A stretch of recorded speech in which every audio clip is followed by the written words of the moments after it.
Today we're here in beautiful Tysons, Virginia. My name is Matt Anderson. I'm the COO of the Space Force Association. And Doug, really thank you for joining us today. We have a lot of stuff we'd like to pick your brain about. But before we go, for our space enthusiasts and for our members out there that may not know much about yourself, your family, and LMI, Can you tell us a little bit about it? Well, first, Matt, thanks a lot for the opportunity to speak to you today about Space Force, which is really important to our nation and our national security. My name is Doug Wagner. I'm CEO of LMI. I am a native Virginian, one of the few people who actually grew up in the DC area and stayed here his entire life. And I've been in the government services industry my entire career. Very proud to serve primarily defense and intel agencies. I'm married. I have two daughters. Very proud of both of them. My oldest daughter, she and her husband both served the Air Force at Misawa Air Base. And my younger daughter graduated last year, and she's following the family business, and she also works as a government services contractor here in the DC area. I was retired for about 3 years. Very happy. I was doing some board work, doing a little bit of consulting, and then I got a phone call, would you like to be CEO of LMI? And of all the opportunities that were presented to me over those years, that one really got me jazzed. LMI is a phenomenal company. It has a phenomenal legacy, and to be asked to lead such an organization truly was a once-in-a-lifetime opportunity. So I came on board last August, so it's been about 7 months, and I am so glad I did this. I'm just having a ball. It is a phenomenal organization, phenomenal people, a unique culture of service. We go back 60 years. John F. Kennedy started us to solve some of the nation's greatest problems in logistics. And that's our legacy, and we still do that today. And we're really excited by the opportunity to bring that legacy to the challenges of space. Absolutely, yeah. Congratulations. This year celebrating your 60th anniversary with all the LMIers out there, and taking over as CEO of an incredible company like this in the middle of a global pandemic. I'm sure presented its challenges that most CEOs don't have to deal with, but the LMIers have been incredible. You want to brag about them a little bit? I love to brag about my people. They just haven't missed a beat. We continue to excel in terms of contract wins, in terms of revenue, in terms of profitability. We're still hiring great talent. They have really rededicated themselves to the company, but more importantly to their customers during this pandemic. And like I said, we continue to grow and expand, and I just can't thank them enough for the resiliency. Well, that's very humble of you to say that. Your leadership has taken them through this, and LMI's 60-year history as a thought leader, not only in the Department of Defense, but in the federal government as a whole throughout those 60 years. Without a doubt, you've got to adjust, you've got to change, and right now, in December of 2019, President Trump signed the NDAA and say, hey, the Space Force exists now. Yes. And the Chief of Space Operations, General Raymond, was actually surprised himself. He thought he was going to have 18 months to stand up this brand new service that hasn't been done since 1947, when the Air Force, if you will, broke away from the Army. And there's been Netflix shows about Space Force. There's been a lot going on, but recently, in 2021, the new administration has come out and said, yeah, we are supporting the Space Force. This is a very important mission. This domain is an actual warfighting domain. But we would just like your opinion from the industry side, with your experience over the last 30 years. Why is it so important for not only industry, but our nation to support the Space Force superiority mission? Well, you said it right there. It's superiority. And our adversaries know that for many, many years, we've had space superiority. They can't beat us, they can't match us, they've been trying. And so what do you do if you can't match someone's capability? You try to deny them theirs. And that is what we have been increasingly seeing through kinetic acts, through cyber acts, through possibly denial of logistic supply chains, that sort of thing. There's been a lot of ways to attack our space superiority. And it is something that the nation does need to focus on. I'm very happy that President Trump started this, and we can all sit there and say he should have done it a long time ago. But Space Force is up and running, and very happy that the new administration is taking it seriously and supporting it and funding it, because it is the next contested domain. A few weeks ago, something that really scared me, and I was hoping that maybe the media would have captured it a little bit better than they did, was when our two biggest adversaries, Russia and China, decide to work together to create a research center on the moon. That is a very chilling scenario that shows you just how contested space is. Absolutely. I think many of our viewers are Space Force Association members and just the American public. It still is there's a learning curve that's going on. Space isn't something you can touch, you can feel, you can see. However, General Raymond himself has tried to explain to many of us, hey, what goes away if you don't have space superiority? That's right. And when you start taking away, I can't use an ATM, I can't pay at the pump for the bank, or get my gas, or do all these electronic I can't. I don't have GPS. Yeah. Right? I mean, my children don't have no idea what a map is, right? Right. And so GPS goes away. And also it increases, to me, it increases the risks to our armed services in general, to the boots on the ground. We're able to protect them a lot better. We're able to be more efficient because of space.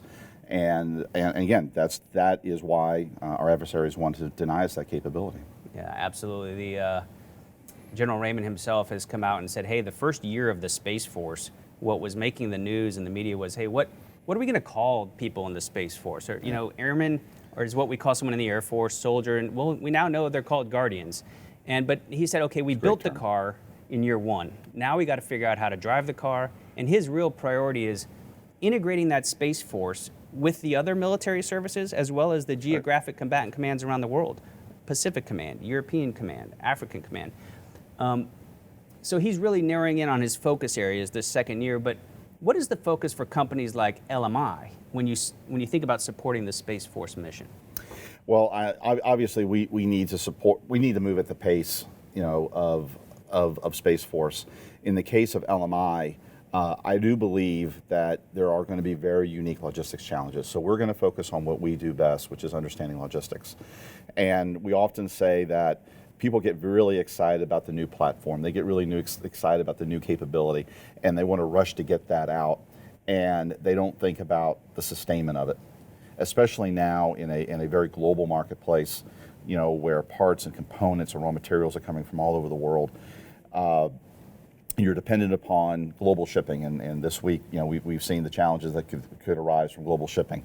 Certainly, climate change could affect the logistics supply chain as weather gets more violent in places, or ports could be denied for floods or storms or something like that. So someone needs to factor all of this into the unique requirements of space and delivering things to space. I had a boss one time at my previous company, and we were in the space business there as well. And it sounded silly when he used to say this, but he would just sit there and say, guys, space is hard, right? And it was a simple statement, but it's true. It is super hard.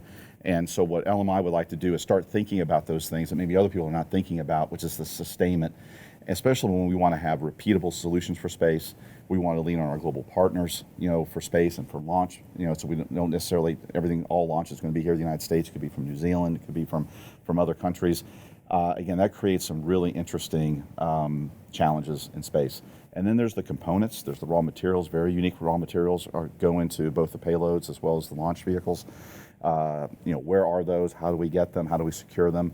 So those are the things that LMI is very happy to be, in the background.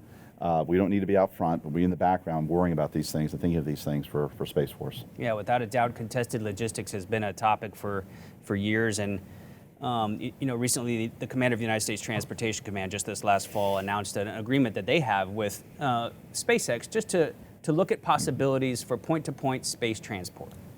And they've announced that they will try to test that this year.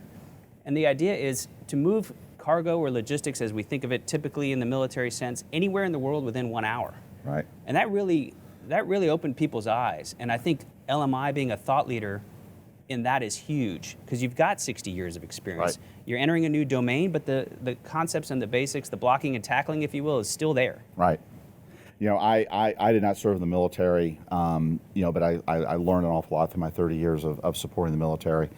And, and as a warfighter yourself, you understand the immense capability of being, because it's usually the logistics tail that slows you down, right? You have to sit there and say, okay, are we ready? Can we be sustained? And if you can get materials and equipment anywhere in the world in an hour, just think how much quicker you can respond, how much more lethal your force is, the element of surprise to your enemy that you're not sitting there waiting for a cargo ship to arrive and then for a truck to arrive to sustain the force that is going to get there in an hour. That is a tremendous capability, superiority capability over our enemies. I think so, and many of our enemies don't understand when we say in the United States military, we fight a joint fight. So we have the Army, the Navy, the Air Force, the Marines, the Space Force. I don't think it's ironic our allies as well. Yeah, right? our partners and allies as well. That there are two Army four-star generals, one's in charge of United States Transportation Command and the other one's in charge of United States Space Command. Right. I don't think that's ironic because the Army understands the importance of logistics, Yep. and I know LMI's had a relationship with the Army for decades. Yes. But I wanted to go back to something else that you talked about earlier, that partnership between Russia and China. All right. While that might keep you up at night and keeps a lot of people up at night, thinking about them establishing a presence on the moon, the partnership with Space Force Association and LMI, that gets me excited because of my background and where we're going. Can you tell us why it's important to be connected with partners like SFA? So SFA serves a tremendous need. It fills a gap that's actually been there for a really long time. The creation of Space Force, I think, really crystallized that, okay, there has to be a liaison with industry. There has to be a honest broker, a broker that's only interested in the future of Space Force and the capability to enable industry and government to come together in an open forum to discuss challenges, to discuss priorities, to be able to respond to the needs of Space Force, and also a conduit for Space Force to be able to go to you and have it, again, they can have an open conversation with you. They have to be, because of all the rules of procurement and that sort of thing, they can't have that kind of open conversation with industry. They can with you. And so you can understand what their requirements are, what their needs are, and then translate that to those of us in industry. And then we can raise our hand and say, yeah, we can help there, or we can also provide feedback to you, back to Space Force. Hey, you might want to think about doing a procurement this way, or structuring this kind of opportunity a different way to enable us to respond as best that we can. So I'm really thankful Space Force Association is here. It's long overdue. Well, thanks for saying that. We appreciate LMI stepping up in a corporate member role, but also saying, hey, we want to lead. We want to be the first in on this. Yep. And one of the things we're here to talk about today is this partnership about the Space Center of Excellence. This is a Space Force Association, LMI-sponsored concept. Can you tell us, why did you and LMI volunteer to sponsor this? Well, something I'd said earlier, we were founded, by John F. Kennedy and the Secretary of Defense to fill a gap that was there in 1961, where we didn't have the great, huge defense industrial base that we have now. It had really atrophied after World War II. We felt as though we were losing the space race to Russia back then. Absolutely. We were in a nuclear arms race, and so there was concern about our nation's ability to respond, and how to leverage industry. That's why we were founded, to fill that gap. And so I'm looking at us 60 years now and saying, well, what is our great challenge right now, from defending the United States? And it's the challenge in space. I'm not going to say we're falling behind, because we do have space superiority, but we need to maintain that superiority, and the threats to this domain have been increasing. And so similarly, in 1961, in 2021, we think there needs to be some honest broker thought leadership, and that's the role that we've served for 60 years as a nonprofit, so this is just a perfect opportunity for us to leverage that 60 years of terrestrial logistics and bringing it to space. Yeah, I think that's huge. Just a couple weeks ago, we had a Space Force Association event where LMI was there and present. And 20 years ago, the attacks on 9/11 happened. So 20 years ago, 2001, there was a gentleman by the name of General Ed Eberhart, who was the commander of United States Space Command and NORAD, prior to NORTHCOM being created. He spoke at our event, and he talked about the importance of space superiority now and back then as well on that 9/11 event.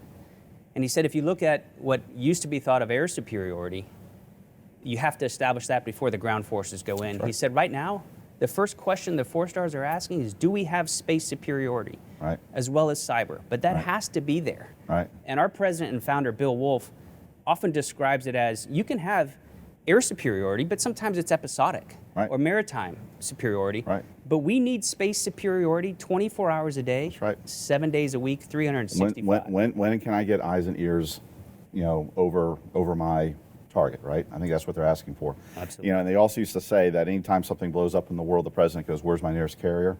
Again, it might be, where's my nearest eyes and ears, and when can we get eyes on what's going on? And that's going to be through space. Absolutely, and the space game is changing with civilians going to space. Huge announcement recently with Inspiration 4. They announced all 4 crew members going to space.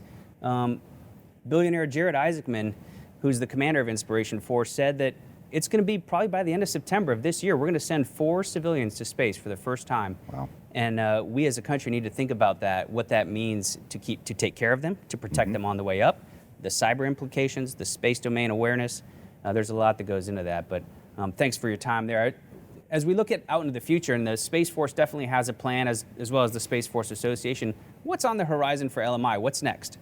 Well, LMI is really focused on our data analytics business, not just for our discrete offerings, data analytics, where we're really leading the Army and PEO-EIS in their data analytics challenges. But also all of our services, we are digitally enabling those services. So our traditional logistics services, we're building a lot of repeatable solutions, again, leveraging the power of data and the unique data that we've collected over 60 years on just about every weapon system, really leveraging that data to go back to our customers, but also our management consulting services, be it in financial management, program management, human capital management. At the end of the day, all of that is data. And so we're taking our data analytics capabilities that we sell, but also going back and digitally enabling all of our management consulting services to provide repeatable solutions back to our customers, so we can solve their problems quicker and cheaper by having those repeatable solutions. So that's really our main focus right now internally is it's all about the data. Yeah, I think that's, your words are almost, you're like a prophet with the Space Force. They said, we will be the first all-digital service. That's right. Yep. That's incredible to think about. LMI has a background there. You've got the data, you understand it. You've got decades of data that you can share immediately. You don't have to recreate more. It's just sitting right there. That's right. Well, we really appreciate the time you took today, and we're really excited to announce the Space Center of Excellence, Space Force Association, as well as LMI. We appreciate you stepping up as a corporate member. Yep. Any last thoughts for the LMIers out there who may be watching from home during this pandemic? Well, again, I want to thank everybody for the last year. It's unbelievable. It's been a year, of working from home. All the LMIers, you have not missed a beat.